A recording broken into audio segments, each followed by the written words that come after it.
You are listening to Nerd Best Friends, a podcast that covers the nerdy conversations you're already having, or wish you could. It's the nerdiest thing you'll do this week.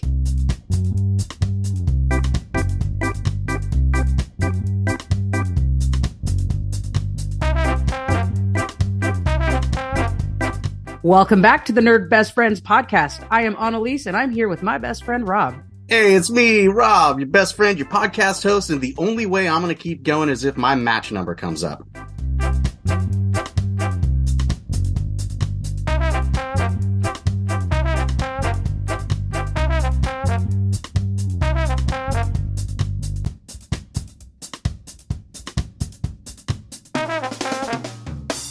The Nerd Best Friend podcast can be found on Spotify, Apple Podcasts, YouTube, and more. Subscribe and follow us now. If you'd like to support our podcast, find us on Venmo or click the tip jar at nerdbestfriends.com. This is season 2, episode 30, and this episode is all about one of our favorite pastimes and many other people's nerd hobbies, pinball. We have one of Southern California's top women pinball competitors, Nancy, on the show with us today. But first, Rob's recommendations. I recommend starting a Star Wars memes channel on your Slack at work. We moved to Google Chat from Slack, but recently we created a Star Wars memes channel, and it was voluntary if you want to be in it or not. But oh my God, did the nerds come out of the woodwork on Analese?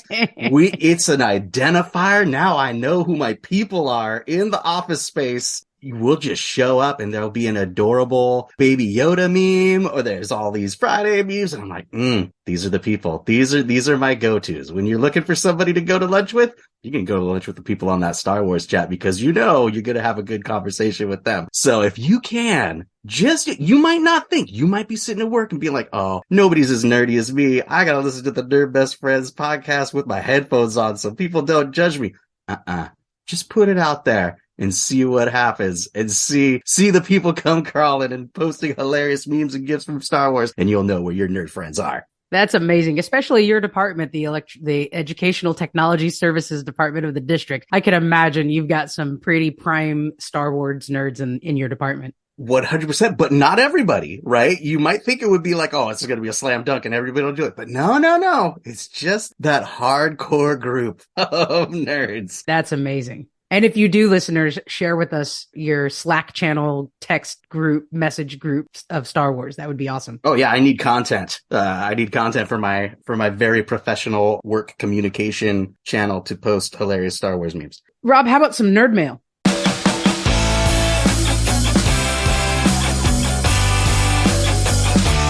Nerd mail.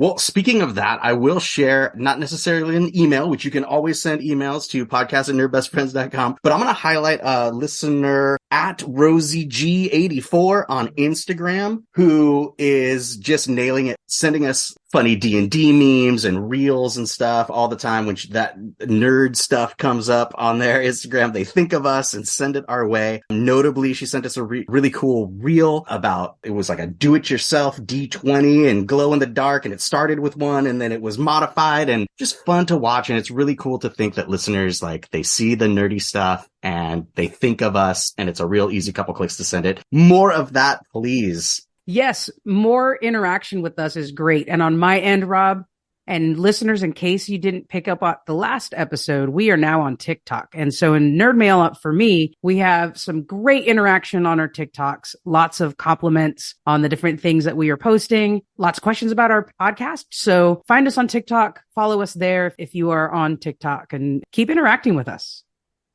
And now we welcome to the show Nancy Umbrasas. Nancy was just invited to and competed in the inaugural California Women's State Pinball Championship and is ranked in the top 100 of North American women's category of the International Flipper Pinball Association. Welcome to the podcast, Nancy. Tell us more about yourself and give us some of your nerd cred. Hello. Well, my name's Nancy. I started playing pinball competitively in 2015. I just, happened to be just looking around and I found it on meetup.com. I guess at that point I was kind of looking for something to do, something fun. And, it's just something that I had a memory of playing when I was little, going to the nickel arcades and just walking by and kind of having it call out to me in a way. So I just decided I went to my first one. It was at a barcade here in San Diego. Everyone was just so nice and welcoming, and they let me know it's like, hey, you can sign up on the International Flipper Pinball Association page, IFPA, get your profile number. So when you compete more and more, you can start to get points. They call them Whoppers. And if you weren't craving for Burger King, you're going to crave now, but it stands for World Pinball Player Ranking. And these are the points. So when they say like, oh, I'm going to play so I can get some Whoppers. So what they do is that they take the 20 tournaments that you do the best in, you get the most Whoppers in. And that's what calculates into getting your ranking. So, like out of like, maybe there's hundreds of thousands of players worldwide, you get that ranking, and it kind of like helps motivate you to keep creeping up. Right. And so, I had a really good year last year. I didn't really play too much because, it's kind of easing back into getting together and playing in a group. But I had this run really like spectacular finish. And I surprised myself, right? We had about 100 players, I qualified at fourth. I beat some of the top players in the world. And it was kind of shocking because when I did, and I actually won and I qualified because you had to get so many points to qualify. I looked over and all of my San Diego friends were just there and they were just like cheering and waiting for me to look at them. And it's just a line of hugs. It was kind of like, at the end of like a game and you're just like high-fiving everyone. Everyone just wanted a hug from me. So that was really fun. But I just encourage everyone to play pinball. I didn't really have a background. It's like, I don't really, retain the knowledge, but I just have a good time. If that's anything to say, it's just a good time. You meet new people. I think it's going to come back to like, having weekly tournaments as it used to be. Yeah. Right now it kind of gets a little hard, with working from home and all that stuff, but it's making a comeback. So I think I encourage everyone to play. That leads into my first question, because you mentioned like, 2015, I was just walking through and decided to become a professional pinball player, or not professional, but like a tournament pinball player. Yeah. Let's go back though. What is your origin story? What is your meet cute with pinball? Like, when did you start? Have you always started playing pinball? Did you have a family member that was like, oh, look, this is how pinball works? Like, where did it all get started? I didn't. It's honestly when I went to Wonderland, and that's what it was called. It was like the Nickel Arcade. And, my brother and I would go, my mom would just like kind of just drop us off, right? And be like, here's the money, go ahead and play. Like kind of back in the day. So I remember he would go towards the fighting games and we kind of just split off. We never really stayed together at these arcades. And I just kind of walked by. I remember seeing Data East, Jurassic Park, one of the first ones. It had like a gun for a trigger. Yes. It had, and you just shoot it first and you're like, wait, what was I supposed to do? And you're kind of just learning all the things that go in. It's more complex than you would just an arcade game where you kind of know the levels, right? And you just kind of go along. You just try to advance your level. This is like, you're trying to get the most points possible. And I just remember making my first skill shot, shooting that dinosaur right in the middle. Yeah, keeping the ball in play, because what they tell you to do is when you're first playing, it's like keep your ball above the flippers and just shoot the blinky lights. And then that's going to get you your points, right? And like, I don't have the traditional style. I'm still learning, strategy and how to cradle balls per se, like in a multi-ball and just playing that. And that's my origin story. I just remember falling in love with that. And just kind of getting that free game, getting enough points to get another, like a match or anything, and the different types of games too. It wasn't just one game that you can just go to. It's like any arcade you went to, there's always a different machine there that you can do. Even the newest ones, like the ones with all like the bells and whistles, and even the old like electromechanical machines. Mm-hmm. The ones with like the flip, flip, ding, ding, like all those noises that kind of get you to play. I think just falling in love with that and just always wondering like how things work. It's like, if I hit this shot, then what happens? What's the next shot to hit? So I've always been curious about that growing up. That's where I fell in love. I'd say Wonderland, Nickel Arcade. Thanks, Mom, for dropping me off. And giving me a pocket full of coin, right? Yeah. Exactly. If everything's just, it costs like what, at that point, $2 to get in, and then you're just like free range. It's like, I remember when I have a niece and we took her to a Nickel Arcade just recently. And she, as soon as we put her down, she took off. I'm like, oh, great. We had to split up and find her. That's just, I remember that feeling too. It's just like, let me go. I have a nephew like that. Gonna go now. So that was fun. Yeah. Well, I want to say Rob and I both individually love pinball as well. And it might just be because where we grew up here in Santa Barbara, and it's not like it's rife with barcades and pinball tournaments here for us to have experienced this. I know I fell in love with pinball also around the same time of that Jurassic Park game, but playing an older game. When I was in middle school, I was in a bowling league and I'd have to take the bus there on a Saturday morning, 7th and 8th grade. My parents let me take the bus over to San Marcos Lanes. That doesn't exist anymore here in town, but I'd go there and I'd get there early enough that I would always blow a couple dollars on a pinball game called Fun House. And again, same idea, Nancy. I just fell in love with it because it lasts a little bit longer than your quarters in a video game. You know, you have like 3 lives and that's it. You have the 3 balls, but depending on how well you can do, it lasts a little bit longer. And my whole point, that whole game was just to get the multi-ball because you had to hit it. The Funhouse, if you've never played it, has this like Funhouse doll head in the back corner of it. And you have to hit the ball in his mouth to get the multi-ball. And that was just my whole goal the entire time. I fell in love with pinball. I know Rob and I, when we went to high school together and we'd go to like Las Vegas as teenagers with the jazz band or whatever, we couldn't go out and do things, but we'd go find the arcades, which had walls of pinball machines, and we'd just be there. Like I remember the trumpet section being there for hours, just dropping change on pinball machines. I've loved pinball forever. You want to tell us your quick origin pinball story, Rob? There's just something about pinball where it feels like you're more in control. If something bad happens and you lose the ball, it's like, it's your fault. Like, I don't know. Because it's mechanical and because you're sitting there and you're interacting with a physical object, it's not like, oh, well, the zombie came out of the corner and slapped me down and now I'm out 50 cents, right? I had it going. I know what I could have done differently or a little faster. I feel like if I did it again, I could get better. It feels more like learning how to hit a ball or learning how to throw a spiral or like a tactile experience with games and flashing lights and points and stuff like that the video game has. I think that's what it is about pinball that's always like, oh, do they have pinball? Cashing my bills. Yep. I'm going. Yep. 100%. The best feeling though, just like with that story, is that the first, like when I first started playing, I would just go kind of crazy and just like hit everything and not kind of strategize about my shots or anything like that. But as you kind of develop the skills, the first time you like have a ball going to the left and going out that out lane and you just shimmy it in and coming back in, that's a win, or like even if it's going down the middle and you just like kind of hit the machine, which they encourage you to do. That's part of playing, right? Tilting is trying. That's what they say. Oh man, that's a whole nother level. I've never heard that before. Now I'm excited. Tilting is trying. Spinner all day. Like that's another thing I love. Just like when you kind of get it, like you just kind of hold it in one of your flippers and you need to make that spinner shot. That's where all the points are. And if you just get that juicy spinner and you just hit it and it just keeps going, that's like the best feeling ever too. So it's like, spinner all day. I love it. That's the thing I tilt. It is tactile. Like you can feel it in your hands, right? The actual machine moving around. Yeah. And that's the part I have to work on. It's like, cause I'm very nice to a machine. I don't want to hit it, but you got to do that. That's part of the game. It's part of competing. That just changed my whole view on everything. Yeah.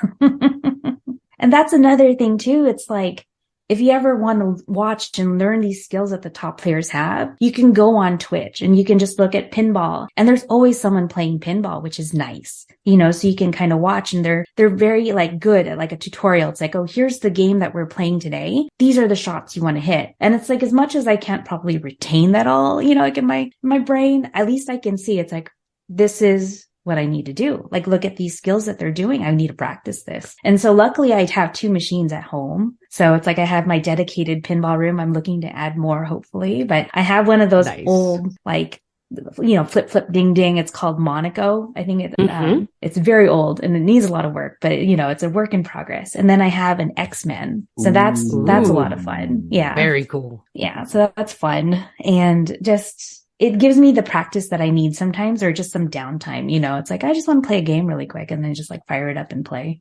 So I had a question later on the list about practice and do you just have a garage full of pinball machines or something? But it sounds like you've got 2. And then, so since you already asked that question, let's dive into that as well with your Monaco game and really with anything. Pinball machine repair and maintenance is a whole thing, right? Yes, it is. Is that something that you feel like as you gone through the years of pinball as a passion that you've picked up, or do you still need like a professional person to fix a pinball machine? I think when it comes to fuses and like parts, I'm comfortable. But when something's broken and I can't figure out why, that's when you'll want to call like your local coin operator or, a company to come out and fix it for you. But I have, like my X-Men, it keeps blowing a fuse and it's like, why is that happening? I need to find out. Internet's a good resource for that, But luckily I have actually who moved my machines from one house to another. They can come out and make house calls, which is nice.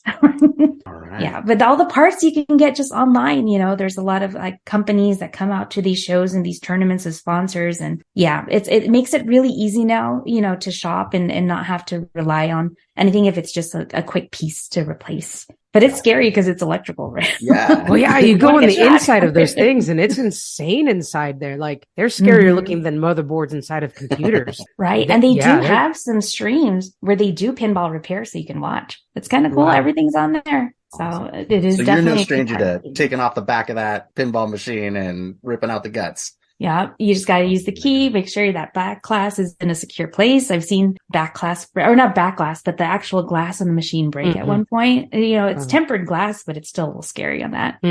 But I love it. Do you think that having that knowledge of the insides and how it works affects play at all? Yes, because you can tell when something is weak.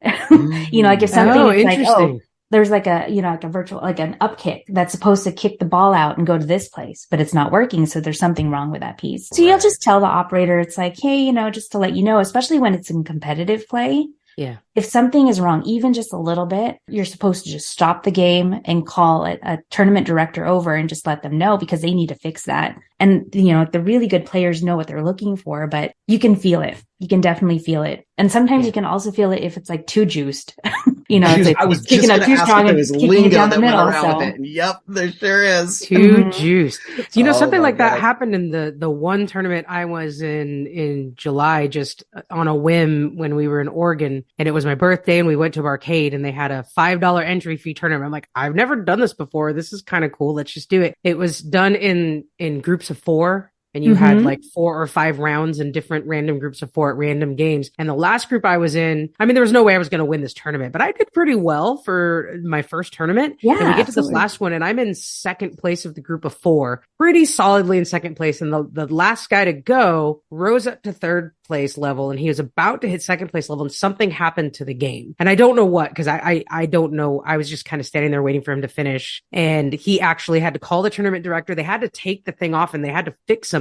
But then the dude that was in first place was like, well, then we got to start the whole round over because now the machine he used terminology I'd never heard of before. And I don't remember what it is. Juiced. Now it's, now it's juiced. Yeah, he probably said something like that. I don't remember. And then they had this big old argument, like not argue, like heated, but they were like, well, this is the last group before we get the final results. We're just going to finish it. Like, but if he passes me, then like it was pretty intense. Yeah. And you're just like, I'm happy to be here. I was like, this is my first tournament. Thanks, guys. I placed right in the middle of like 30 something people. I was like 12th place or 13th place. Like, that's not awesome. Bad. Especially on your first tournament. That's amazing. Yeah. But it just gives you that taste of like, okay, like I know what I'm doing. Like, I can beat these people who've been playing for, a long time. And that's they have teams. They had team tournaments on Saturdays. And one of the teams like, hey, do you want to come be in our team? And I was like, I don't live here.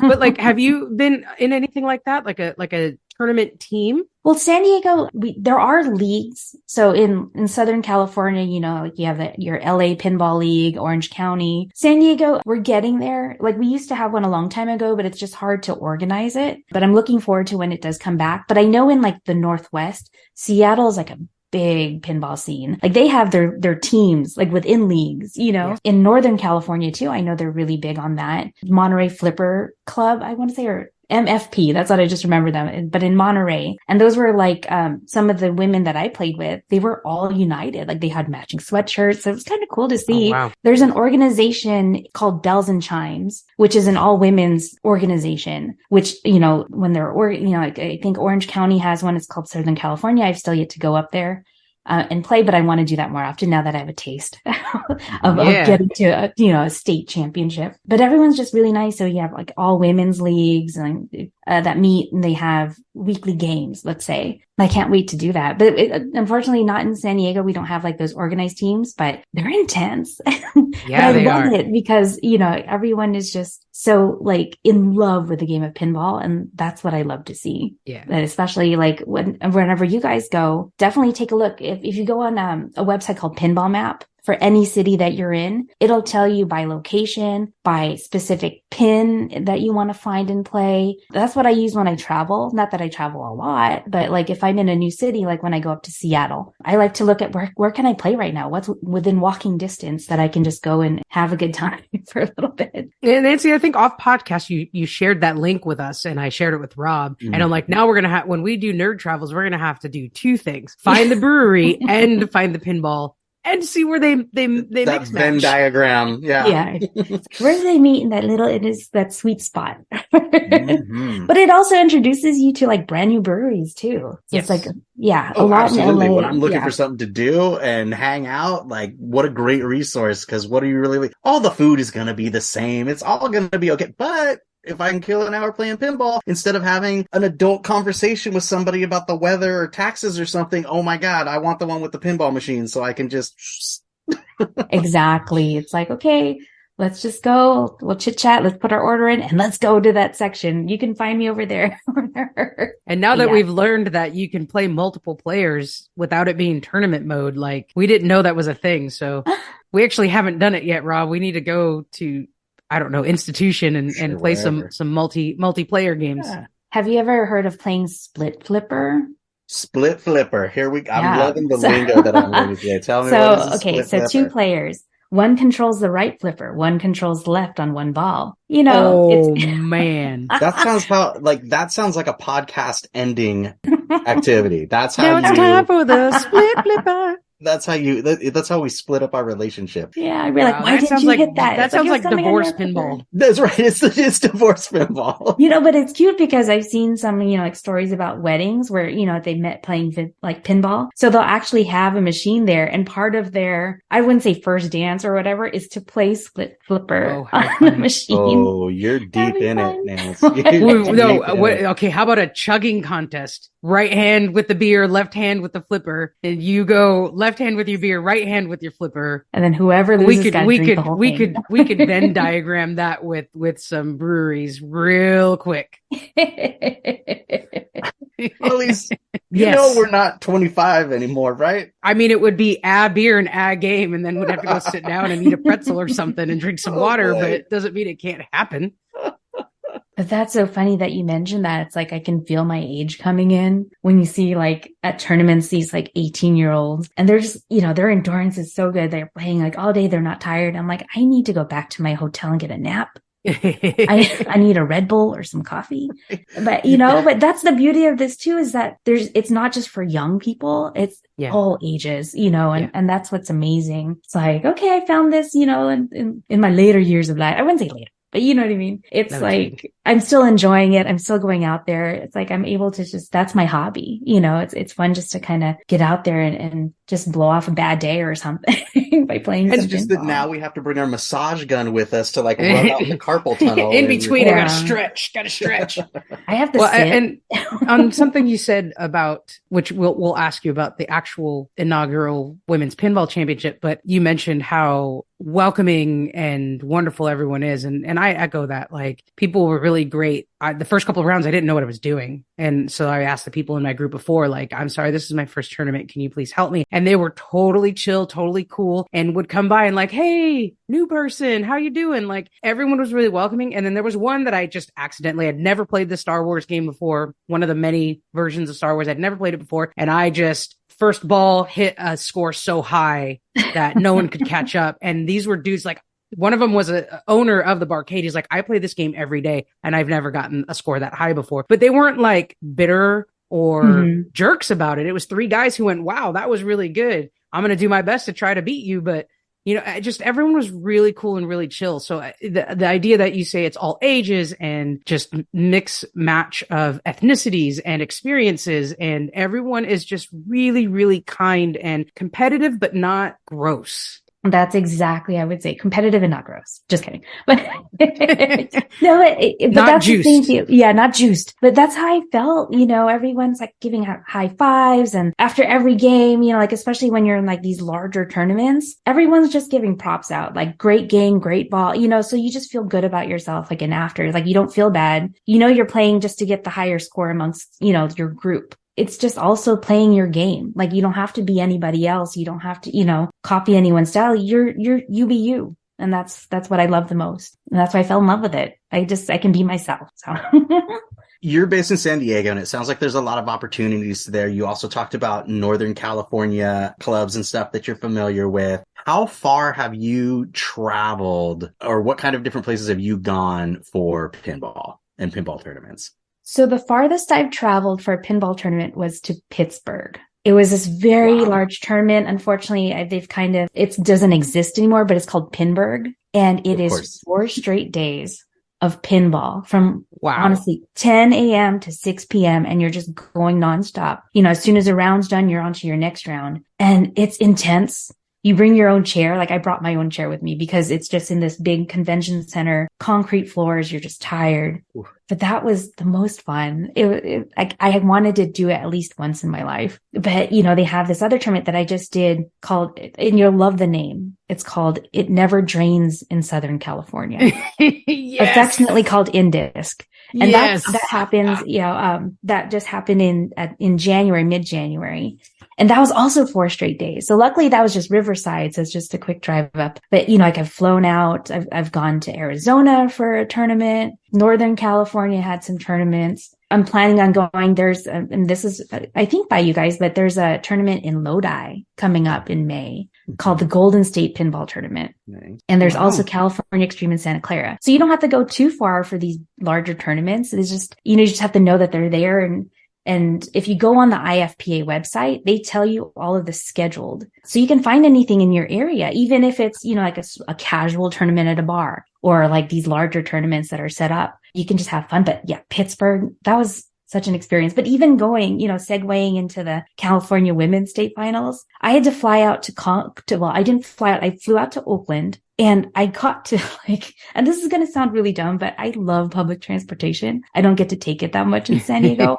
All right. So I was like BARTing it up. I was like, this is so much fun, walking around. And that's not something you get to do here, where I can walk from my hotel to the flipper room in Concord. And that was so fun. But I missed that. I missed that travel. And luckily I met up with my friend Cecilia who's from LA area there. So we were buddying up, and that made it fun too, because at least it wasn't by myself. And I just remember staying in the room that last night, and it was like a slumber party, like till 3:30 in the morning, talking about everything.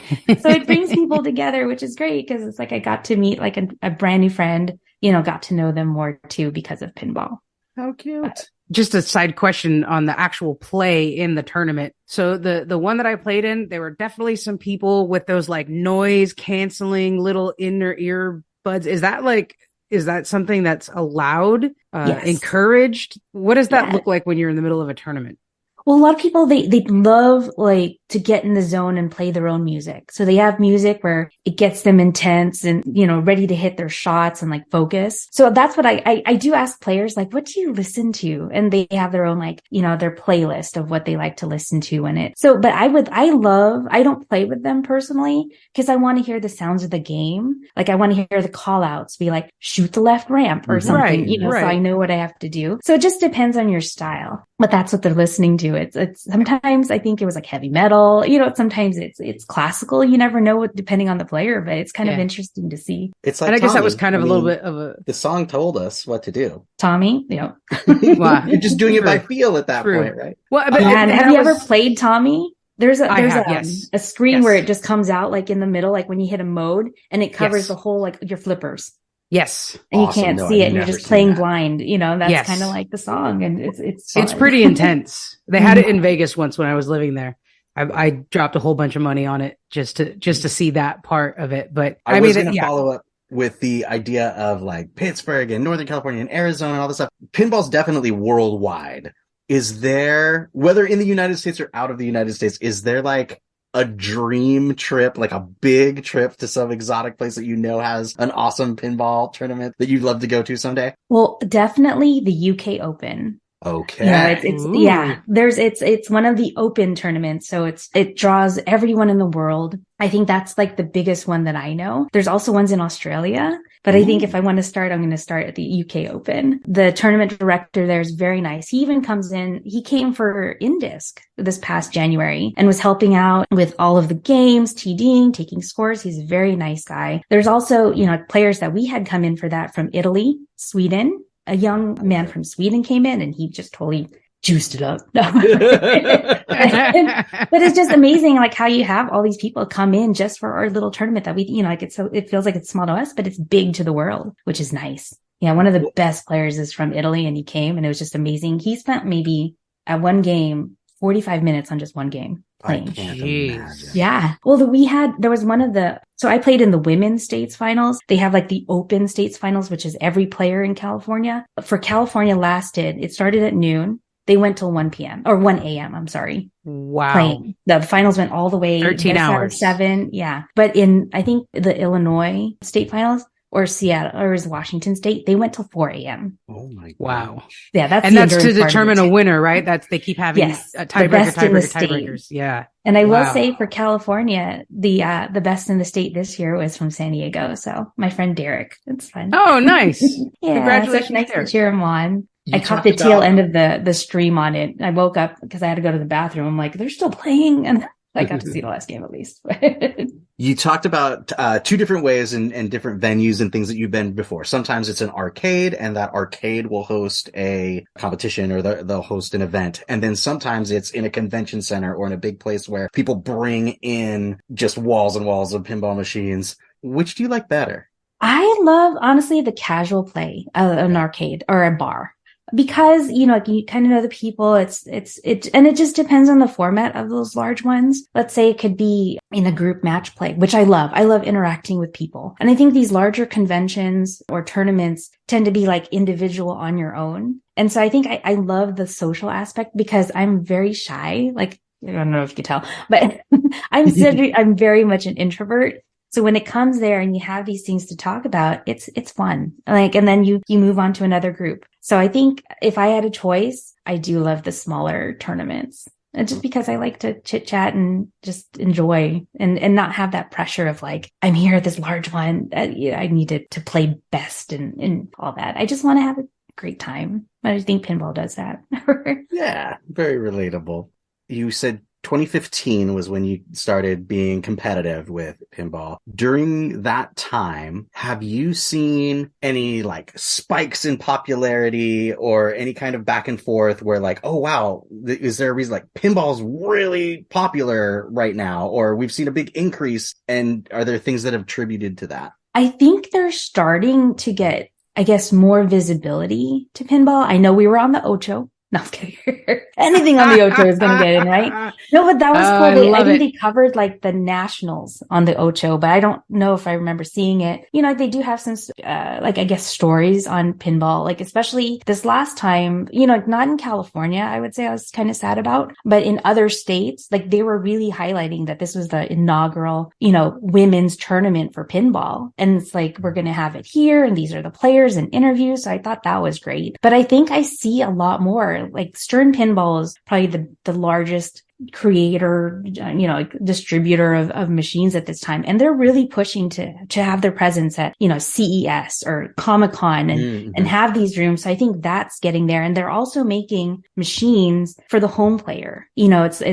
It's a home version where, compared where they kind of tweak it a little bit. So it's more for just the enjoyment of playing in, at your house rather than like in a competitive market. And they price it also a little bit lower. So it's attainable by more people. So that's a really good thing too. But I really want to see it on the big, now that we have Twitch and it makes it to the front page, like Indisc made it to the front. So I remember at one point it had, all these viewers and we're like, wow, look at this little thing that we do, this kind of passion project that Carl made. Carl D'Angelo is the one who runs IE Pinball and all those, the stream and just setting it up. And it's just amazing to see. He puts so much work into it. And it's always very, we're always very grateful for him. because it's also brought that up. I think that's the best thing we can do is, get that up there and pinball on Twitch all the time. Like I do it when I'm bored. It's fun to have that around. Yeah. I think Twitch has changed the game for a lot of our hobbies. A lot of our nerdy hobbies is people to share what they're doing right now. And it just reinforces that idea of like, oh, hey, there's other people out here that love this kind of weird indie thing the same way I do. Yeah. My best friend, he likes to stream like old, like old school games, like puzzle games, especially. And so when we watch, I feel like I have to always make sure like, am I being bossy? Cause I'm like helping you out. Like you're trying to like just type it right away or anything. But it's so good because you can be not really far away, but enough where like you're brought together at, some point. You're just chatting and meeting new people there too. And it's fun. Thanks, Twitch. Nancy, do you have a Twitch username you would like people to follow you? Oh, not yet. But when we get to like my nerdy stuff, I want to start to stream and I'll show you guys what I'd be interested in doing. Okay. But maybe I'll keep that as a surprise and then I'll show you.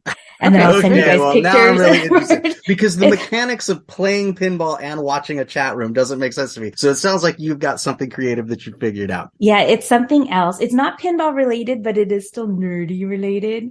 And so it's something where I was like, oh, if I like to do this, I was like, maybe I can introduce people to do this along too. And it's kind of old school because it's pen and paper, but unless you guys want to see it now. I got one more question. I want to get to the nitty gritty, ask the hard questions about pinball tournaments. And that is, what's the money like? Oh. If you're at the very, very top level, I will say at this last tournament at the Indisc that I went to, there was a high stakes tournament. Everyone put, all the people, it was capped out like at 100 players, I want to say. Everyone put $500 in, or was it more? I have to remember. Like I probably can't math right now. But the winner got $15,000. Wow. So that's just straight up gambling. You're betting on yourself and investing $500 of your own money and looking around that room and being like, oh yeah, I could take these jumps. And the winner of the open tournament, which is, like on all, like they have different divisions, but this specifically was the winner of the open, got a new inbox Stern pinball machine. Ooh. Yeah. I've been to tournaments where like they have it as first place. I'm like, I want to try. Wow. This is the Fight Club we're not supposed to talk about, Analese. Exactly. I'm glad I asked that question. So tell us more about this inaugural women's state championship you got invited to. You highlighted already that you did really well in that tournament, and that gave you the invite to this inaugural state championship? Yes. So the way that they picked the competitors was that there were two different divisions. So you had your women's tournaments. So the top 8 people in California to finish in women's tournaments got the invite. And on the other hand, this is the section that I got invited on, is the open. So like any tournament, not just women's, but any tournament, the top 8 women players in California got invited based on that. And, there was some overlap. So, like I was able to get in, I got a 13th seed. So they invited all the women from Northern and Southern California. And these were also, to qualify, you didn't have to be from California. You just had to play in California, a tournament here. Got it. And so there are some people who elected to play in their state. If they were from out of state, they just happened to be here for a tournament and they qualified. So we got the invite. I remember I got the invite on New Year's Eve. I got the email and I thought it was a joke because I did not expect it. I didn't even know it existed. This is the first one. So, and I don't really follow the IFPA news, but then when I got the invite, I was just my jaw dropped. I turned white. I was like, I got invited to the women's finals and couldn't stop smiling, And so it was a matter of, there was still like a week grace period for tournament directors to submit final tournaments. So I was stalking that like crazy. Like I was refreshing. I'm like, am I still in? Am I still in? For a whole week. And I even booked my flight as a refundable ticket just in case. But then, like after that date passed and I realized like, wow, I'm good. I can play. Just, like stretch and kind of arranging to play. It was at the Flipper Room in Concord. If you haven't had a chance to go there, the people who run it are amazing. They really care about their machines. It's also a frame shop. So they have really cool art in there too. And I made sure I got a couple pieces. So they had this separate area. There were 8 games that they sent us the list for. So you got to pick from these games. And it was pretty much a head-to-head competition. So you were paired up by seed. The higher seed got to pick the first game for the first round. And then after that, whoever lost the game got to pick gamer position. So that comes in, like that's also a strategy. You need to pick like, what game am I good at? Okay. Or do I want to go second so I can see what she does? So I can kind of copy, or, I can kind of use the same strategies and go from there. But, I was knocked out in the first round, but the player that I played against went on to win fourth place in the whole thing. And we were so supportive of each other. She's like, I'm going to avenge you. I'm like, please. I love it. And so I was just following her the whole time. And she was also from Southern California, which is nice because, we kind of supported each other when we were there and just kind of kept each other up. And I loved it. I loved the atmosphere. I loved, now that I have a taste of it, I want to qualify for next year. But then now that everyone knows about it, it's going to get harder. Oh, yeah. But I'm going to try, that's all I can do. You just find these women's tournaments or just do well in these open tournaments and go from there, play your game, and sometimes you might have a bad tournament. You just got to shake it off because it's not you. It's just maybe the ball, it just wasn't cooperating that time. You just got to play again and keep going. You know what I think might help with that is kind of off-putting that cost, especially for some of these things that are on Twitch. Is there sponsorship that you are seeing with people? We can talk offline about how much it'll cost for you to wear a Nerd Best Friends t-shirt on the next event you go to, but I would love to. I'm repping, Castle Crashers right now, my friends. Oh, yeah. At the Behemoth. I love them so much. But yeah, I like to buy shirts from wherever I am or just to wear it on camera. I think I always had this dream of whenever I promised myself, whenever I made to a Sunday. So, like you qualify on Saturday and you make it to Sunday and you have to play, kind of like college football, pro football kind of thing. I always tell myself I'm going to wear a tuxedo shirt. And I did make it to my first Sunday. I totally forgot to bring it. And I was like, oh no. But I had this vision. I brought it with me to every single tournament I traveled to. I never got to wear it until this one where I forgot it. And maybe that was the thing. I don't know. But yeah, if you want to, I'll totally wear it on camera. Now we're talking. Yeah. I love Nerd Best Friends. Analese, the other day I was at a musical and I went to go see one of our mutual friends who was playing in the pit orchestra. And they were wearing a tuxedo t-shirt. And I definitely did not notice that sitting in the chairs. And when I went down, it was very surprising and funny to me. Was it our drummer friend? No, it was our trumpet playing friend. Our trumpet? Really? That's what made it even better. And it's such an awesome shirt because it's just like, I'm casual, I'm fun, I'm wearing it.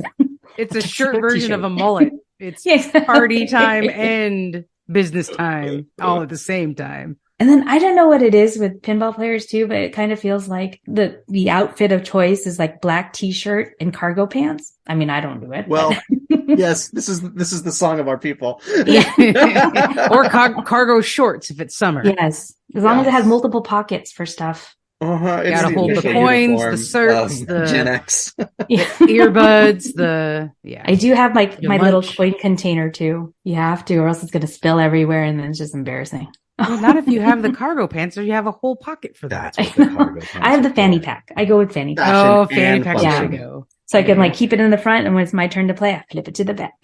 Nice.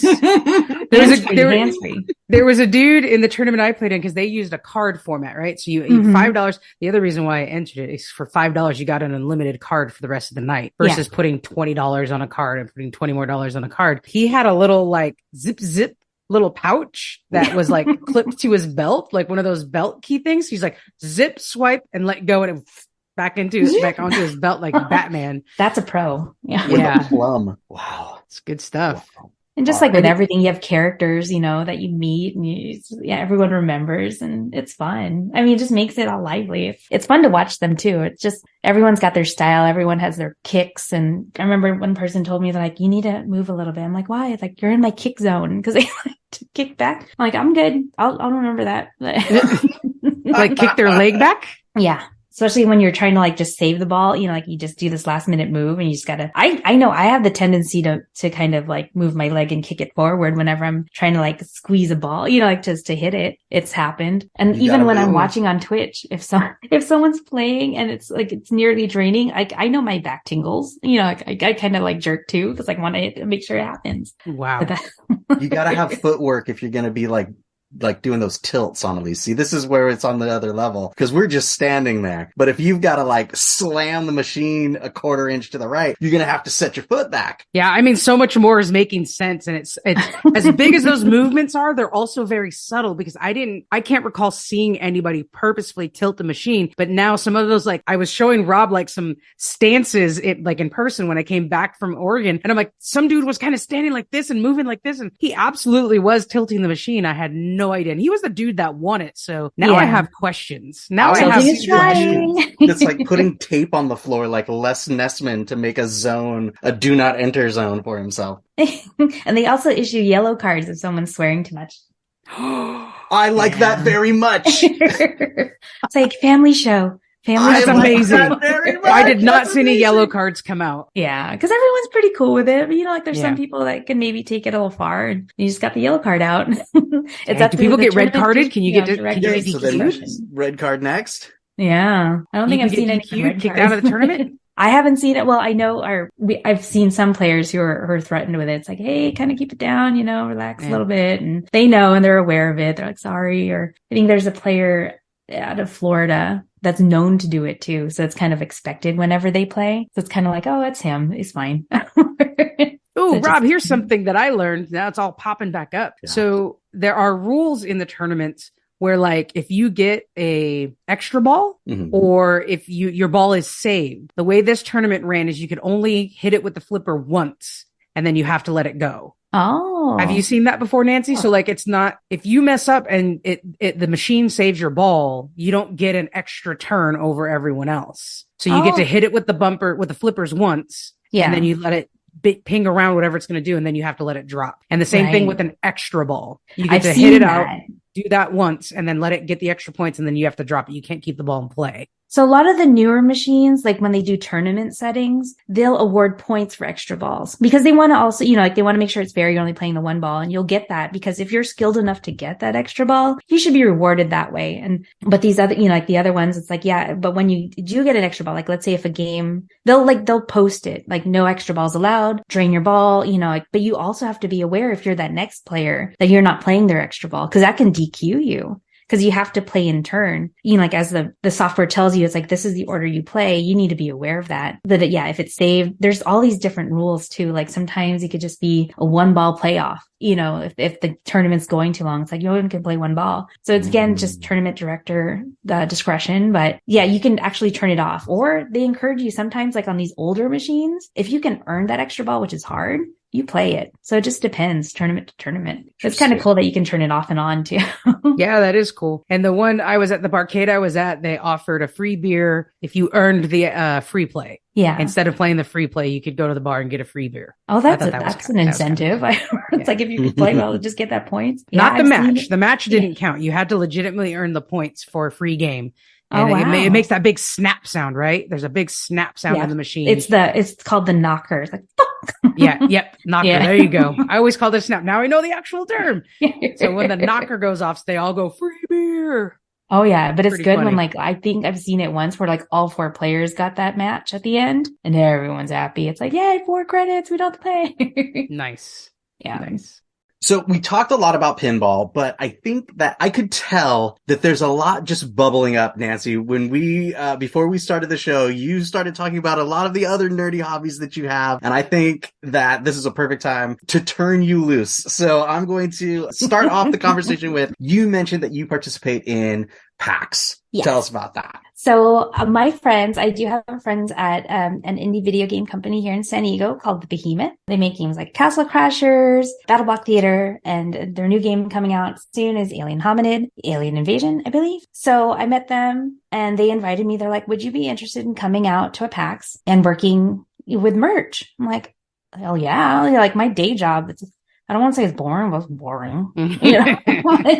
Like it's like I'm in meetings all day and I'm just like doing tech stuff and like whatever. And here it's like you're giving me this opportunity to go out and talk to like everyone who wants to come, fans of video games, lovers of all things Behemoth, and just meeting everyone saying hi. And I love that. Like that's where I get my energy from. Making people happy makes me happy. And so I went out to my first PAX. It was PAX West in Seattle, and going in, it's at the convention center there in downtown, and just entering entering the arena and just seeing everything, all the gaming stuff out. You know, like you have your video games, you have your tabletop games. Like it's just overwhelming when you first get in, but it's so much fun just to walk around and just seeing everything and people excited to tell you about their games and trying out their games too. And especially, you guys would be interested by like tabletop, like they have a free play library where you can just go in and try any tabletop game that you want. And, you know, like if you like it, then you can buy it or, you know, and they have all the new ones that come out and all the die that you could ever want. and they have an expo hall where you like, they have new board games and they're just telling you all about it. You just want to meet them and they want to, you know, just talk to you. And it's just so fun to see something new every single time, which I love. Yeah. And it's 4 days of just, you know, like nonstop on your feet work, but it's like the most rewarding and to the point where I take vacation to work at a convention, you know, like at a trade show. And I love it. I wouldn't have it any other way. And I just get to spend all that time with my friends, you know, like that you don't get as much. Like you kind of took it for granted before the pandemic. And now it's like, I miss that so much, you know, and you just be safe doing it and everyone's good, you know? So I can't wait to go back. So even working, like you're working the floor, but you still get a chance to walk the floor and see. Mm-hmm. Yeah, if I need to take a break, you know, they're like, oh, go ahead and, you know, like take your lunch and just kind of walk around and you see it. I just remember my very first one when I went and not working yet, but just kind of as a fan. And I remember sitting and watching, you know, like this competition. I forgot what it was. And then all of a sudden someone sits next to me and it's like Steve Aoki. I was like, oh, hello. And it was just kind of like one of those like random things. Like you just see everyone there at that, you know, like at that arena and that expo, I guess. And so I love it. And yeah, the Behemoth are so good. They bring in their own arcade cabinets for everyone to play, you know, and these are like hardcore, like built themselves cabinets, which is nice. And they even have chonku chonku machines where you can get stuff from. So it's just fun. The chonku chonku machine? What is that? It's from Japan where you insert like 100 yen, you twist the knob, and it's just like a little toy vending machine, but like it's with the shipped little from like Japan. half bubble snappy things. Oh, okay, gotcha. I've so you never can heard get that like, term you before. know, like they have patches in there or keychains, and you can also take your chance to see if you can get the pin that you want. That's fun. So you said that you had been there not just when you got a chance to work with your connections there, but as a fan. So was that because you're also like a video game player and that's where that interest was, or where was your interest that drew you there? I love video games. Okay. I don't play as much as I would like, but you know, because my eyes are so old now that it's like they just get tired after so long. But I love puzzle games. I love escape room games. I'm a big escape room aficionado, as you would say. No, like if there's a new fun. one, yeah. Have you done a lot of them? I've done a few. Yeah. I've done a couple. Yeah. It's just I bet fun. San Diego's got a lot, huh? Yes. Yeah. And they have one, they have an 80s and 90s theme one. The 90s themes one was the most one I've had. That so I don't sounds want to spoil amazing. It. Yeah. First of I all. did do the Macarena. So like, I don't know if I'm spoiling it, but there's this one part where they had like color patches on a sweater. So whoever was doing it had to put the sweater and do the Macarena to get the code in the That's so cool. I had to do it like 10 times because they're like, slow down. I think they just wanted to watch me do the Macarena. Yeah, they're just messing with you. Actually needing the code because I think I already had the code, but that's what made it more fun too. But they had the arcade theme one here and it was so high tech. It was amazing. Like I love escape rooms. Wow. Okay. The one I did recently was with work. Like our new principal made, you know, the administration team and the head counselors and like a group bonding stuff. And I was like, I was a grump. I don't want to be here. I don't want to do this. I can't believe I have to do this. And then I'm looking around the room and they're like hardcore legit struggling. And this particular one it's very D&D based. Rob, I think it's one Andrew did for his birthday. You had like a wizard. Yeah, it's like a wizard background and this. I'm looking around. I'm like, you guys, this is D&D. And so I'm like, boom, boom, boom, boom, boom, boom. Boom. Room 1, here's the answer. Room 2. And then finally they started realizing the puzzles, right? Because I don't know. It ended up being pretty fun, but definitely drew on my knowledge of D&D gameplay, not necessarily like playing D&D in the moment, but that was the most recent one I did. I would love like a 90s theme one. Oh my gosh, that sounds like fun.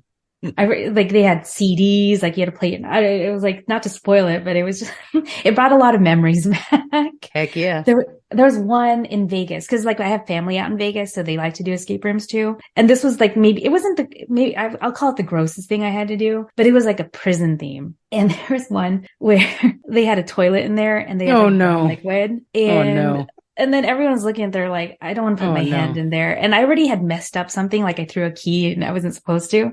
And so I was like, I'll do it. And I was wondering why after I stuck my hand in there, it was just, food coloring. Sure. You had to get mind over matter, and I got it. They slipped a paper towel underneath the door for me. That was a fun one. I just remember that. And like, if I could like picture it. So I had the key in my hand, it had a string, and I just had to toss it, and I was like, and I literally said, and a 1, and a 2, and a 3. And I threw the whole thing out. And I just hear my brother going like, are you freaking kidding me? and I couldn't stop laughing. I was going to pee my pants. Because it's just so funny. And then that's why I volunteered to put my hand at the toilet. Okay, that's legitimately a thing. As soon as they close the door to an escape room, I have to pee. Yeah. And it's just affects the entire thing. If I hear running water in an escape room, then I'm like, no guarantee. I can't. So, speaking of Vegas real quick, I know you're talking about your nerd things. Have you been to the new Pinball Hall of Fame? Not the new one, but I've been to the old location. Like every single time I want to go, it's like, okay, I want to take my nieces there. They're my new generation. I was like, Nancy, hey. It's legit. It is 1,000 times better than that old building. They have more of their machines up and working. Cause you know the thing about that old building, right? One, it didn't really have air conditioning. And two, the reason why those rows were always off is because the power structure couldn't handle all of the juice of all those machines at once. So now they have this big warehouse, and it's beautiful. It's beautiful. I'm trying to get Rob to go. We've got a nerd trip out there. We've got to do nerd best friends. Got to do some content out there because it is phenomenal. It is so good. You can just go like game to game. You can't even play all the games, because it's just fun. No. And what I like there is that they don't charge you anything. It's just the coin drop. That's what they call like coin drop. Like if you go to a tournament, they're like, what's the entry fee plus coin drop? It's just all the quarters you put in the machine. And that's all they charge there at that museum. Yeah. So that's what makes it a lot of fun. It invites everyone to come in. Yeah. And because it's bigger, they have like a little snack section now, and like it's pretty legit. I highly recommend it. As long as the bathroom is better than the old location. Yes. That was definitely that. Definitely that. Bro D. But you're telling us about more nerd stuff like PAX. What else you got for us? Well, you said puzzle games, so I was actually going to ask you, go for it. Did you play Myst? Yes. Yeah. Have you played The Witness? The Witness is good too. Okay. That you can put people into different categories. Did you get past the very first level of Myst before you threw it out and never played it again? Oh yeah, I played Myst. Okay, I'm gonna put you over here. I've played all of the new games of Myst. Like, oh my gosh. Okay, yeah. So, and I'll say like I qualify that with like as a team. Like my friends on Twitch also played it, so I was like kind of guiding them through. It's like, go here. I love all like the music puzzles, and it's not just like where I would say A to B, like kind of like very literal puzzles. Oh, like it's very not. Yeah, it's immersive. I love it. But if you have a chance, play The Witness. The Witness. Oh, that sounds good. Yeah, that one. I like crime stuff. Yeah. Oh no, it's also similar to Myst, but then the crime stuff. I got, what is it? The one I just recently finished was Agent A, and it's so easy, but it's just fun. It's kind of like point and click games. I love. Yeah, it's like Nancy Drew games. Oh. History nerd. Oh gosh. When I was little, I was like, I love Nancy Drew because her name's like me. And then read all the books. Yeah. And then when they had like the PC games, I'm like, try to play all those, point and click. Even in Apple, on my iPad, I'll play that too, just for fun. It's like they had a Murder, She Wrote one. Oh, that was fun. So give me all the ladies who solve crimes. I love. Yes. I love that. That's incredible. Okay. All right. So video games, PAX, and then actually I might lose a little nerd credit on this one. Is PAX Unplugged like a place in PAX where it's the tabletop games, or is PAX Unplugged like its own different thing? Its own different thing. I think that is in Philadelphia. So I think it's like a separate like convention. Yeah. But like when you go to PAX, everything is PAX. Okay, because I always think of PAX as like the video game one, but no, it's both, right? It's both. Tabletops, it's video games. Yeah, and they have lots of spaces too. Like if you just want to like take time, it's like they had one. It was Typing of the Dead on on big screen, and I was like, I feel nervous. But I loved that game when I was younger. It's like I can type really quick, but it's like no, when you get the numbers and the characters, I'm like, oh hell no. Like, give me words, I can do words fast, but it's like, ugh. But that's what makes it fun. But I think the pressure of everyone watching, it's like, oh no, I don't want to typo anything. Have you played that? That one's fun. No, It's but like, No. I've seen it, and I just imagine somebody who's like a stenographer in their real life Yeah. over there just Oh yeah, crushing they're going to do everybody it. at PAX. So pretty much what you do is that you're killing zombies in the game, but to kill them, you need to type words and phrases as fast as you Oh can. gosh. Okay. It's like, And it's remember when fun. like the learn to type games and like Yes. words would float up and you're gonna get Yes. eaten by the sharks or something? Yes. Mhm. It's that, Killing but more them. video game immersive. So that's Wow. what makes it fun. I don't know why. Like, I like it. Come on, typing class, do your thing. Do you do any kind of tabletop gaming, or are you like pinball video game? Pinball 100? video games mostly. I love game nights. And now that I moved to my new house and we have like a dedicated room just for it, I want to kind of where I'm in the search for tabletop on the top, remove that jigsaw puzzle underneath so I don't have to move it. But Those definitely exist. I know, They so I just definitely have to exist. find it. But that's another thing I'm interested in starting is jigsaw puzzle competition. Oh no. Oh, interesting. Yeah, where pretty much what I've seen online is that, so they had the nationals in San Diego. So that's how I kind of like, oh, they have something like that here. They pretty much what they do is you can do individual pairs and like a team of 4. But in each case, you start off, it's in a drawstring bag. So the puzzle is sealed, never before seen. It's a brand new puzzle in the bag. And so the timer goes off. You take it out of the bag. You remove the plastic. You take that off. So if you don't have nails, you're screwed. And then after that, you have to open the plastic bag. So this is all timed. Everyone has their, like usually when I casual jigsaw, it's like I'll do the edges and I'll, kind of start from there. This time, like they're flipping, I guess the strategy is to flip every piece, group them by color, and then kind of just work those pieces. And you have to finish within 2 hours. How many pieces are we talking for 2 hours? 500 for an individual. Okay. But it's harder than you think. It's No, that sounds individual. I super have to have hard a in 2 team. hours. I gotta It's have a fun. team. Well, I Because can imagine you then know, the team has more pieces. If it's a team of 4, No, it's like I think 1,500. it might be like 1,000, I think, for a Okay. team. Okay. But Okay. it's still scary because I think if I was in a team, I'd be more judgy on that person. Oh, Like, why did you do that? Just, I think you just narrow it down, right? Like, I'm doing the edges, or like, I'm doing Yeah. the white part, or I'm doing the blue part, right? But it's and fun. you Like, don't those even are all on look. YouTube also. So if you ever Oh have a my chance gosh. to like look up those, they have world competitions and nationals. And what I did is that Wow. I looked at the world competition one and I ordered from Ravensburger the qualifying just to see. It's like, oh, can I compete? And I think I had the wrong table set up because my back hurt, but it always hurts. So it doesn't matter. But I finished like an hour and a half, which wasn't yeah? bad, but it's still kind of scary. It's like people finish in like 40 minutes. It's like, oh. Oh my But gosh. yeah, Wow. so that one's fun. That's another thing I'm looking at. I've seen some kind of meetups in San Diego also at a barcade or, like a brewery where they meet up, and you can do this, sign up for it, do pairs, individuals, you get matched up, but just kind of try that competition in there. I don't know why I'm not a very competitive person, but it just looks fun. That sounds I mean, it really sounds like the fun. pressure and Yeah. intenseness, right? Like, And something I'm good at. It's like, I can Yeah. do puzzles, It's like not as good as that guy, but still, it's like, wow, that's something new. Like I didn't even know those existed. Yeah, There's that's new probably to me, and competitions I'm for everything. Very intrigued. By And look it up in your building jigsaw city. Yeah. puzzles. Yep. So the biggest, nerdiest thing that I do. So have you heard of like pie cross? No. Cross. Yeah, it's kind of like, it's like logic art, like number logic where you start off with a grid. For my nerdy thing, because they have these on, like on video games, but I do it's not, but I Not order gonna these work. from Japan.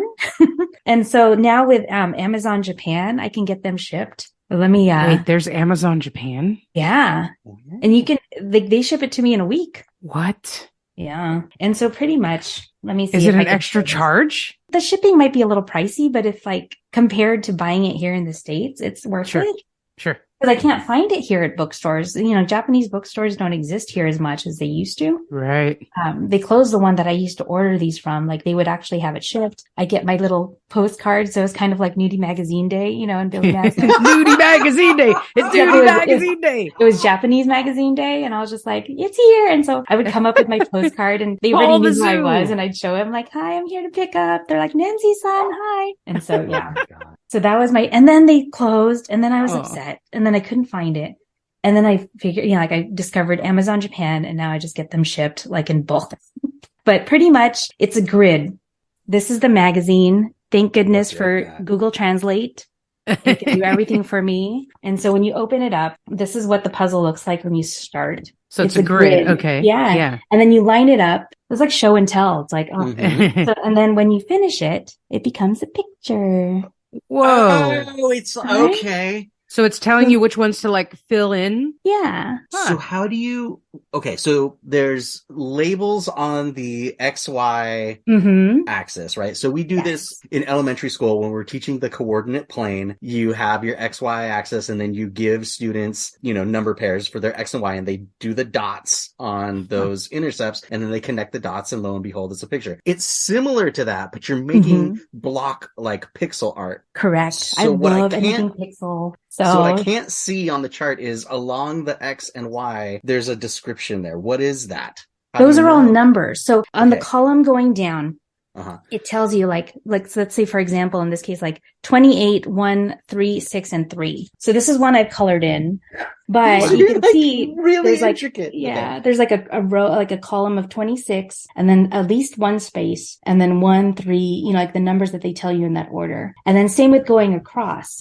They have a list of numbers and then you need to find out where they intersect. And those would be like the dark squares. So And it's then- a puzzle and like paint by color, but also a puzzle. Yes. Wow. And so this is like some of my largest ones. This is like my nerdy thing. 'Cause Holy cow.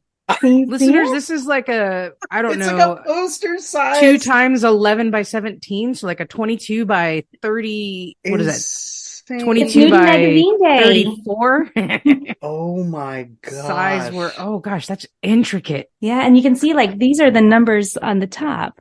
Holy cow. And those are all in Japanese. So you're having those translated as well. Yes. So like all this stuff on the side. So like when you go here on the side, it's all in Japanese. So Wow. Google Translate is my best friend and it So tells me what it not says and it only gives me a hint of like maybe what it is.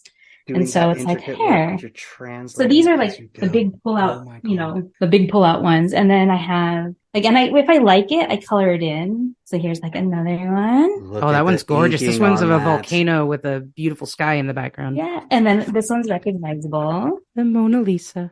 Okay, Yeah. do you do it in pencil first, or are you Yes, like I do. straight onto marker? I do it pencil. I Okay. tried doing it marker once and then I totally got humbled. I was Yeah, like, oh. I can imagine. And then like I invest like heavily in like 0.7 lead and the high polymer erasers and even, well, you can't see it now, but like this is all in graphite. So it's just Sure. like right-handed. So I'm just coloring, but Mhm. yeah. And I've been doing those since 2007 is when I first discovered it. Wow. And then, yeah. But What are that's, they like, called my- again, Nancy? So they're called several things. Picross is the game that I Picross. usually see. There's also Pick-a-Pix.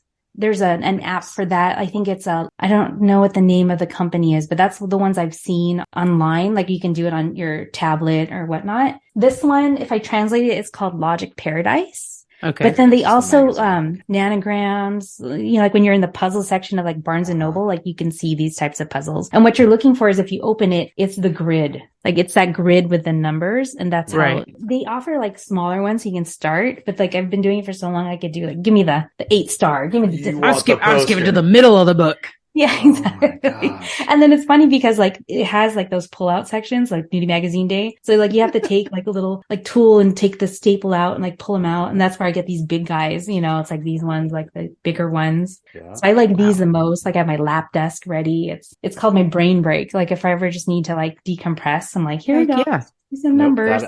that is miniature painting for me. Yeah. That is at the Uh-huh. end of the day, I'm gonna sit, it's gonna be quiet, and I'm Yeah. gonna be either alone with my thoughts or listening to a book or, having Exactly. something on And that's a like in my Twitch stream of office. I'm like, something okay, and just give me good lighting. I'm fine. chill with something Yeah. that, like, yeah. And people look at that and they're like, how do you have the patience and stuff for that? And I'm like, no, you don't understand. It's the Zen. It's where I gotta go. For me lately, it has been editing a podcast, which I've actually come to really enjoy. The back and forth and listening and re-listening to match up conversations and make it interesting for listeners. It's much more creative than I thought it was going to be. Yeah. So So what do you do with them when they're done, Nancy? You just kind of have a collection? Do you frame them? What do you do? I do have a collection. Like this is my stack of complete. So I have like two sections. It's like ones that are completed and ones where it's like I made a mistake because there's no autocorrect like you would online, like where you can just push a button and it checks it. Like there's no way. So like if I make one mistake, like I try to isolate where I made it and just erase that little portion, or I just put like a big old erase and set it aside to do later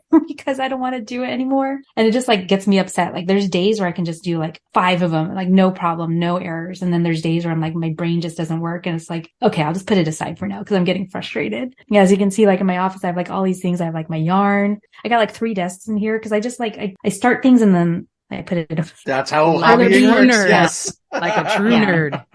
Perler beads. I'm like, yeah, I'll start. Like I bought this one. It's a gingerbread house for the holidays. I started like one thing and then I put it away. I was like, oh, I have all these colors now. But then I also like to sort it by color because I guess I'm an accountant that way. Like, let's sort by thing. Yeah, I don't know. That's when I was little. My parents told me that when I was little, they had a basket of buttons and then it would all of a sudden disappear. And they're like, where are they? And they were like, oh, Nancy took them and she's sorting it by color and by shape. So nerd from birth. I do that with Skittles. Do you ever make the Skittles hamburger? No, I just separate them by color and eat the colors I hate the most first. Yeah. And get to red and purple last. You gotta do the burgers, like orange on top, like the bun, and then the purple and the red, like tomato, and the green, and you smush it, and then it's your burger. I'm going to have to try that next time I have Skittles, I guess. Hashtag Skittles. That's another one of those things like, did you play Myst? That you can separate people into. With my son, when he was young and, we would get into Legos, like the first thing the directions say is open the bags and sort by color. And I'm like, well, of course that's what you do because that's how you live for it. So I'm like, you got to sort. And he refused. It was the worst thing in the world to sort by color, like to not jump in and connect pieces, but to sort by color first. I'm like, but that's how you do it. Like it makes so much sense. Yeah. I am just like your son. Like I that's like another segue into another nerdy thing. I'm an adult fan of Lego. Have you heard that term? AFOL. My first set was the R2D2. Up until age 99, though. I know. Is that after that? I just remember seeing the sad meme, like when you turn 100 and you can't play with Legos anymore. And there's a lady all, I'm always playing with it. Like I have my James Bond car. Whenever I like play with it after, I'm like, and I'm like driving down the table. It's like, no, pew, pew, pew. I'm just going to shoot it. But I do have the Coliseum. I'm like on box 4 out of, they had 4. It's like 9,000 pieces. Wait, okay, but for Rob and listeners' clarity, do you mean the Coliseum overseas or do you mean where USC football plays? I'm going to make it. So it's the Coliseum overseas. Thank you. When I complete it, I'm putting my little minifigs of all my USC players around. There you go. Yeah. You get the dual purpose. Perfect. Exactly. Because I have like that little football set that they have at the bookstore. I'm putting all those guys in there. It's like I'm going to have to find the ones with the band. I'm going to put them on the front. Yes. So it's going to be a mix when I have it displayed. That's the only problem. It's just I want to get all the Legos. I just don't know where I'd put them. Like they have the Eiffel Tower. I can't. I have to stop myself because it's like, where am I going to put it? Have you seen the newest DeLorean one they came out with? Yes. Oh my gosh, it is gorgeous. Rob, it is gorgeous. I have the old one that came out however many years ago with Doc Brown and Marty Minifigs and you build the DeLorean. That was super fun. This one is convertible, so you can make it look like part 1, 2, or 3. And I happen to be big ones. It's big. Yeah. And it has some other remote control component to it, I think. I happened to be at the Lego store in downtown Disney like the weekend it opened and didn't understand why it was so crazy. And we went into Disneyland. I'm like, I'm just going to come back later when it's not crazy. And I came back and they're like, oh yeah, that was the line for all the new DeLoreans and we're out. And they had one on display and I was sitting there going, I wish I would have stood in line for this because it's beautiful. It's gorgeous. Anyway, sorry, tangent. My coworker I don't know what it is. I just love Legos. With his son, the new Millennium Falcon, like black box. Oh yeah. Big one that they've been building. And it's like insane. he keeps sending me pictures of their progress and stuff as they're going. And it's going to take them forever. It's like 9 boxes of just insane detail.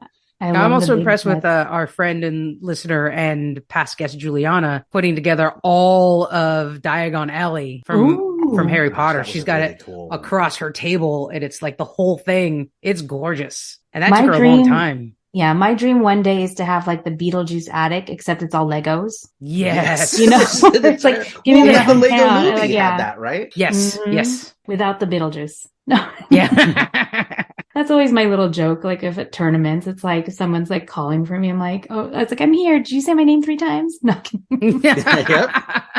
So wait, are there Lego adult fan of Lego tournaments that you watch? No, that one I'd feel, because it's like, I remember one time I thought I lost a piece. And so I sent out for the piece, and then it was in the book, but it was on another page. I felt so bad. I'm just very impressed that for Lego, they never miss a beat. Like they'll have a little bit of extra, maybe 1 or 2 pieces per bag. Yeah. And then that's it. But they can nail it every single time, and I never miss one. That's what's insane. I've always had a couple extra. I've never not had one.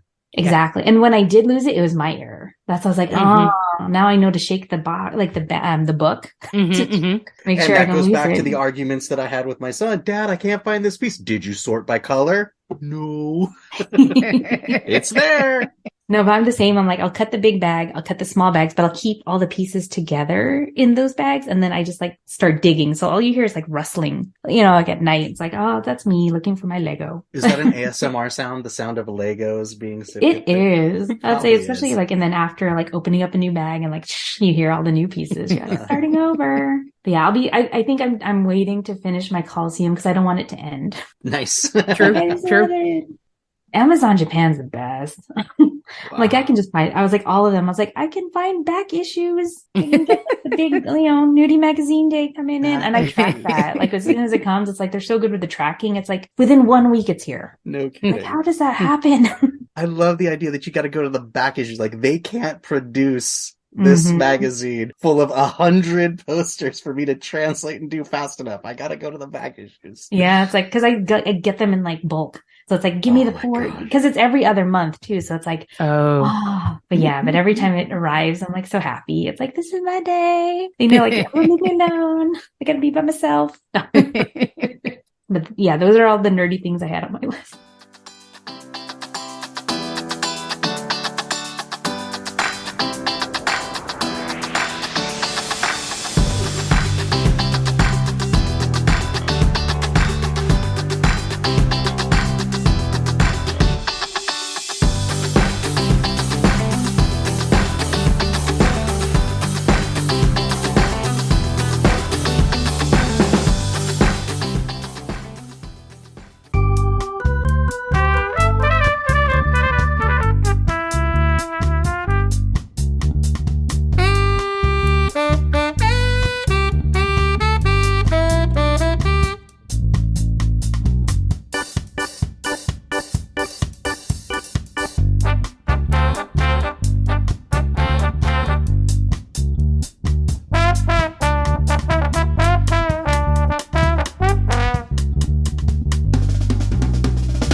So glad you're with us on this episode, Nancy. This is so fun. Thanks. Sorry, I get chatty, so it's like I talk a lot when I hear. That's perfect for a podcast. What an easy interview. Yeah. I very much appreciate it, and it's been super nice getting to know you, Nancy. Thank you. I love you guys.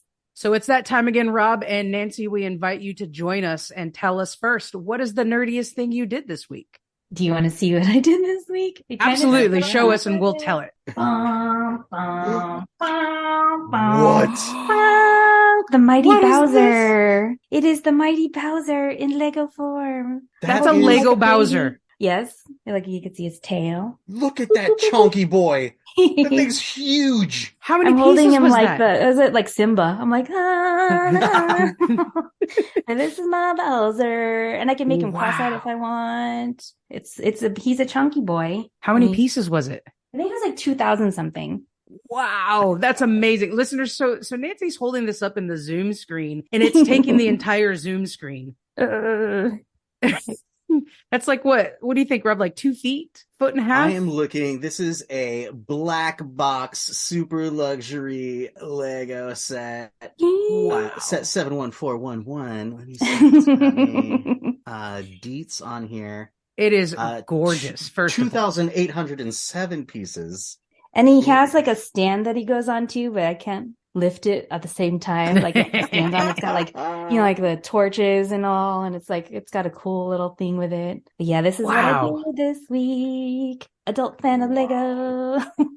That is super cool. That looks so good. How fun. Like, I don't even want to say what mine is now. That is so cool. Oh, how about you, Rob? What's the nerdiest thing you did this week? The nerdiest thing I did this week is I started a new Dungeons and Dragons adventure that I'm running because I needed another one of those like a hole in the head. But there's definitely an excitement and a vibe that comes when you start a new adventure because you gotta outline it, you gotta plan it, you gotta get what your characters are gonna be from your players, and then of course I paint a mini, a custom miniature to go along with all of their players, and I outline the adventure, and then within my outline I have to put notes for myself for what miniatures I need and what terrain pieces I need, and then paint those up, and of course the ones I have are never good enough, so then I gotta go shopping for more minis that I need to go and paint up and get ready, and backwards map on the timeline of when I'm going to need to have those done, and make myself spreadsheets and Trello cards for that. And it's a lot of work, and it's a lot of really nerdy work to stay organized and coded on that kind of stuff. Yeah, that's definitely the nerdiest thing I've been doing. Does that mean you've updated your really useful boxes, mini boxes, into the big box and label them for the adventure, and then you put them in the holder? So you've finished the campaign to switch that around? Yes, thank you for remembering that. That is exactly what I got to do. I got to empty out the really useful box shelf system with the mini boxes and put those back into the main boxes, rip off all the labels, relabel, and fill those so they're ready to go. I actually had forgotten about that step. I'll go ahead and add that to my Trello board. Thank you, Analese. And that'll be your nerdiest thing for the next episode, right? That's right. Annalise made me organize all my minis and put the tough part is putting away all the ones and back into the bins. Oh, Annalise, you're next. As listeners well know, I am always far behind everything, and in this recent bout of being under the weather, I started watching Cobra Kai, which is the post 20 years later story of the Karate Kid.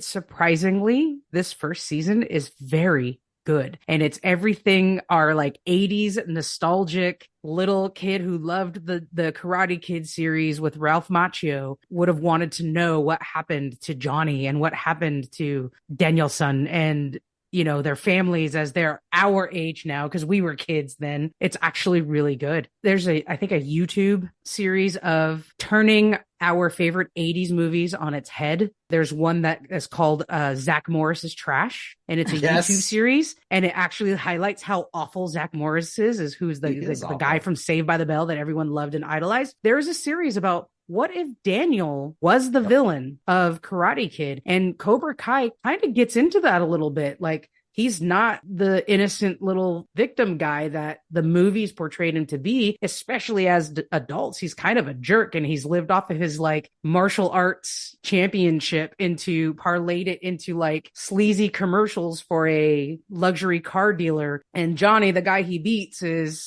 drinks all the time, works construction jobs and gets fired and blah, blah, blah, blah, blah. And he ends up reopening Cobra Kai because there's a kid who moves into his broken down apartment building in Encino who gets beat up. This kid is the same age as Daniel's kids, and it's just really good. And they did a really good job bringing it into the interest of our age and the whatever happened to. And I don't know I know it's got like 3 or 4 seasons. I'm only mostly through the first. I'm really enjoying it. As someone who loved Karate Kid as a kid, I really recommend it if you haven't watched it. At least this first season. I can check it out. Yeah. Nancy, this is something I like to do because I think that the audience likes when we nerd fight. Analese, what is nerdy about Cobra Kai? What is nerdy about taking a movie that everybody has seen, everybody has heard of? It is lauded by all audience. It's super popular. You can hardly find somebody our age who's never seen The Karate Kid. It's as mainstream can be. But yet you told me it was the nerdiest thing you did this week. It sounds like it's the most mainstream basic thing that you did this week. We do have this argument a lot. Just because it is mainstream and pop culture doesn't make it not nerdy, right? Lord of the Rings is still nerdy. That's pretty darn pop culture. That's pretty darn mainstream. Harry Potter, nerdy and totally mainstream. What's nerdy about this for me is, one, we mentioned Karate Kid in our Nerd Watching the 80s. We listed that as a nerd movie we watched as a kid. What makes it nerdy for me is the binge watching of it, being interested enough to like watch 4, 5, 6 episodes in a row. Granted, I was also sick, so that made it easy. But what makes it nerdy is because it's extending a story and a universe that existed without retelling that universe. We're not watching a reboot of the Karate Kid like they did with what's his name? Is it Jaden Smith? Will Smith and Jada Pinkett. Jaden Smith. They retold that story with Jackie Chan, right? Yep. And redid it. This is not a reboot. This is the what happened to the same exact characters and beautifully played by the actors to still carry, like the Johnny Kid carries this chip on his shoulder. He's a loser and he knows it. But then he realizes he really wasn't the loser. Daniel was the loser. And he got, like, again, baby Daniel was the jerk in all of this. And they front it right up in the early episodes. They meet up for the first time in years and they're kind of like, oh my gosh, I haven't seen you since high school. And they get into the like, well, you came in on my girl. And like, well, she really wasn't your girl at that time. Like, it is petty. It is exactly what you would think would have happened to these characters. And the nerdy part of it is not a retell. It is the what happened to, and it fits along our age group. I think the cool part about it is that it absolutely came about because of those YouTube videos about like, wait a minute, let's look at this objectively. Daniel came into this thing and broke this kid's leg for no reason. Yes. And, like all of this stuff. And then what platform did you use to watch season 1 of Cobra Kai? It's on Netflix now. So I know it was like a YouTube launched that's another its thing whole, about like, it was channel. a rare YouTube original series. Yeah. When they were trying to do that. And then that didn't really catch on, but it got purchased picked up by Netflix. And then they did multiple seasons of it because it was so good. And I think it's on its last season now. It's 4 or 5 seasons. And again, I can't really say whether or not the second, third, fourth, fifth season are any good. Almost done with the first, but I'm really enjoying that perfect piece point of nostalgia and our age, Gen X. What happened to, what are we doing as adults if you ran into like your high school nemesis right now and we're still petty people?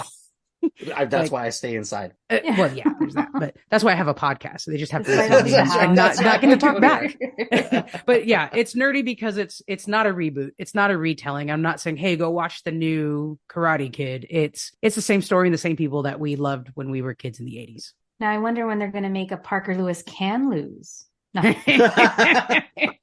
We got that with our place kicker last year, Nancy. Place kicker at USC was called Parker Lewis, and he definitely could lose. They synchronize Apple Watches now. Yeah. Yeah. Do you have to synchronize Apple Watches? It should be synchronized. Yeah, that's I just love that part. Synchronized watches. I love that show. Me too. See, when I brought it up in our Nerd Watching the 90s, Rob's like, I've never heard of this show. I didn't make it up. Oh, I promise. That show.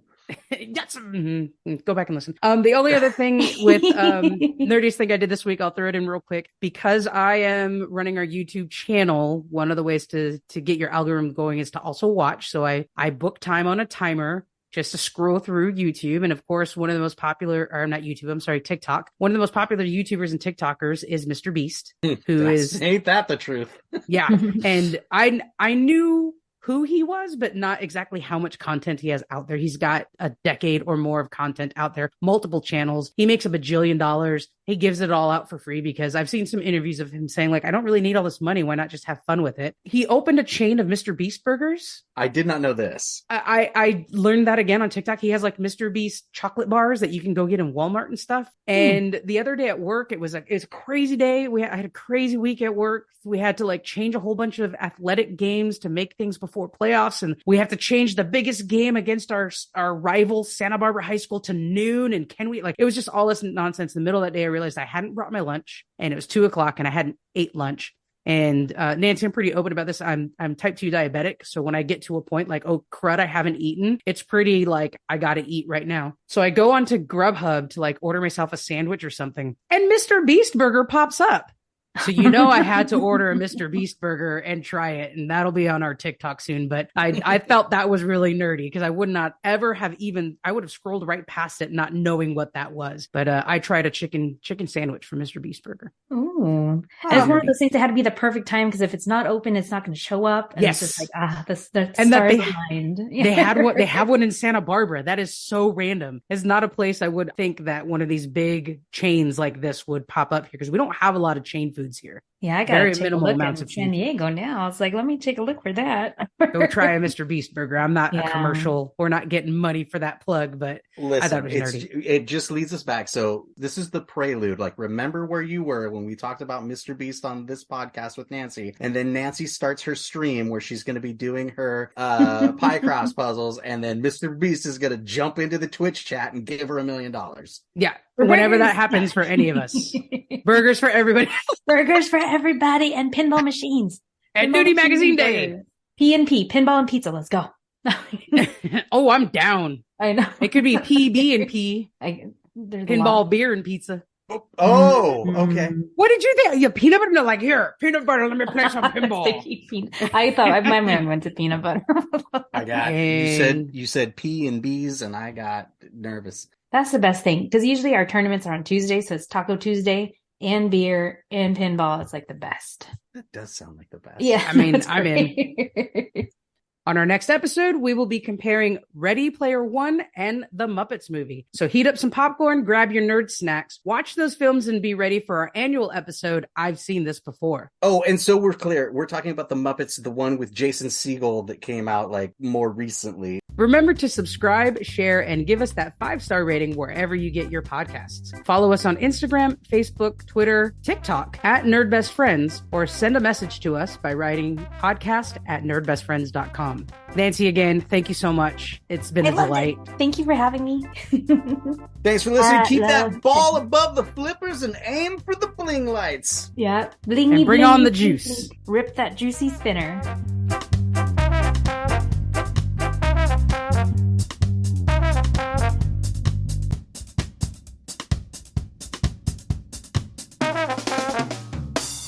Even bad content's good content. Left, right, flipper, and a multi-ball. So is it okay if I get kind of weird and dirty? Billy. I love nerd best friends. It's Tilting a is thing. It really trying. is a thing. Cradle the balls, rip the spinner. That's all. Yes, there it is.